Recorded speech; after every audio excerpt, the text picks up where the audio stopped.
इस तरीके की जो मार्केट में वायलेंस होती है ना, वायलेंस से मेरा मतलब है अगर आप पिछले 4-5 दिन का मूव देखें, higher high lower low, higher high lower low, उसके बाद एक दो आउटसाइड डे, उसके बाद एक दिन आपने हायर हाई और हायर लो बनाया और उसके बाद आपने एक इनसाइड डे बनाया, मतलब आप हाई और लो के बीच में फंसे रहे और आज आपने फिर से एक लोअर हाई और लोअर लो बना दिया। मतलब इस तरीके के जो मूव्स होते हैं ना, ये नॉर्मली एक नाजुक जोन जो होता है ना मार्केट का, उसके बाद जो एक मार्केट में एक डिसाइसिव मूव आना होता है ना, उसकी तरफ होते हैं।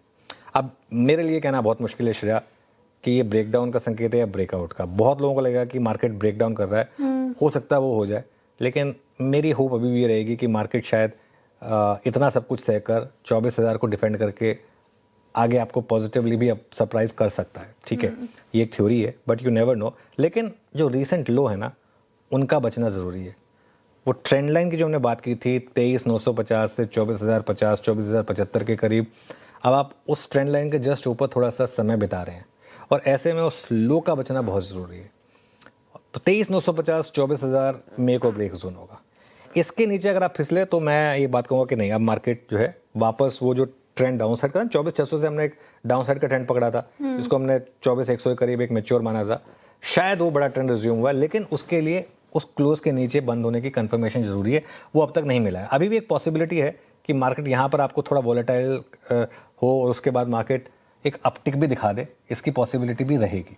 ठीक है, एक और चीज़ हो गई है मार्केट में, प्रॉब्लम क्या हो गई है कि कैश का जो मूव आता है ना, उससे अब अंदाज़ा लगाना मुश्किल होता है। अभी सिर्फ ऑप्शन बायर या ऑप्शन सेलर की बात नहीं है, अभी ओवरऑल मार्केट के मूव्स की बात है। लॉजिकल एक सॉर्ट ऑफ ट्रेड लेना थोड़ा सा अगले दिन थोड़ा सा मुश्किल हो जाता है यहाँ पर ऐसे में। ठीक है, अब 24,400 क्रॉस करना ज़रूरी है मार्केट के लिए, बड़ी रैली के लिए, क्योंकि आप देखें पिछले 2-3 दिन का हाई वही 24,300, 350 इसके आसपास ही रहा है, तो इसके लिए उसको क्रॉस करना ज़रूरी है। दिक्कत पता है क्या है? दिक्कत है HDFC बैंक। कितनी बार मैंने ये बेकार की नॉनसेंस सुनी है कि बस अब HDFC बैंक यहाँ पे अब लो बन गया, रिकवर हो जाएगा, बाउंस बैक हो जाएगा, ये चल जाएगा। कितनी बार मैं मतलब पिछले कई बार मैं देख देख के मेरा माथा खराब हो जाता है। मैं कहा जरूरी है क्या कि एक इसी स्टॉक पे आपको फोकस करना है हर बार? HDFC bank. और वो हो क्या रहा है, ये मार्केट की सबसे बड़ी दिक्कत है। हर बार कोई भी रैली होती है, यही स्टॉक आके मार्केट की रैली को पंक्चर करता है ना। और ये कोई रूल नहीं होता कि अगर 52 वीक लो पे स्टॉक है तो वो नया 52 वीक लो नहीं बना सकता। क्यों नहीं बना सकता? इनफैक्ट HDFC बैंक तो 5 ईयर लो पर है, इसका 5 साल का चार्ट रखेगा, 5 साल का लो है HDFC बैंक का। 52 वीक लो तो खैर 19 तारीख का था, है ना, 715 का लो था।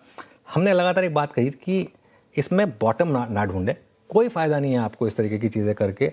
और मैं ज़्यादा टाइम स्पेशली स्पेंड कर रहा हूँ, एक बार निफ्टी और निफ्टी बैंक दोनों का कंट्रीब्यूशन रख दीजिएगा जरा स्क्रीन पर, लेकर आइए जरा एक बार निफ्टी बैंक दोनों का कंट्रीब्यूशन, और देखिए कितना इम्पैक्ट यहाँ पर आ रहा है। एक बार रखें जरा निफ्टी बैंक का कंट्रीब्यूशन।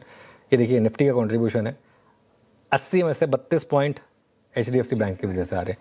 बैंक निफ्टी का भी रखिएगा, बैंक निफ्टी में कुल मिला के 209 पॉइंट नीचे 260 पॉइंट HDFC बैंक कंट्रीब्यूट कर रहा है ना। क्या मतलब है? और ये निफ्टी का भी सबसे बड़ा स्टॉक है, बैंक निफ्टी का भी सबसे बड़ा स्टॉक है, तो यहाँ पे दिक्कत है। और इसीलिए हमने एक बार बात कही है, वो पॉइंटर्स वापस रखिएगा कि एक तो HDFC बैंक में बॉटम ना ढूंढें और ज़बरदस्ती की क्यूट ट्रेड्स ना लें यहाँ पर, ठीक है ना। ये सब क्यूट ट्रेड से कोई फायदा नहीं होता है।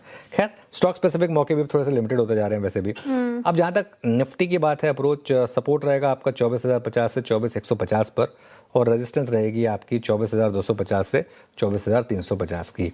बैंक निफ्टी की जहाँ तक बात है, बैंक निफ्टी में तो वेल डॉक्यूमेंटेड है कि 58,000 एक माउंट एवरेस्ट बन चुका है आपके लिए, और आज का हाई एग्जैक्ट 58,000 है, तो वही रेजिस्टेंस है आपकी, और 57,500 पर आपका बेसिकली सपोर्ट है। अब आज रेंज थोड़ी छोटी हुई है बैंक निफ्टी की, करीब 400 पॉइंट की रेंज है, ट्रेडेबल रेंज जो है बैंक निफ्टी की, लेकिन ये जिस तरीके से वापस थोड़ा सा कोलैप्स हुआ है ना, ये इंटरेस्टिंग है। अब एक्सपायरी है, यू नेवर नो, एक मूव वापस अपसाइड का भी आ जाए तो मुझे हैरानी नहीं होगी, क्योंकि मार्केट सरप्राइज करता है ना, सरप्राइज करता है मार्केट। तो लेट्स वेट एंड वॉच। खैर वीडियो के पास चलते हैं।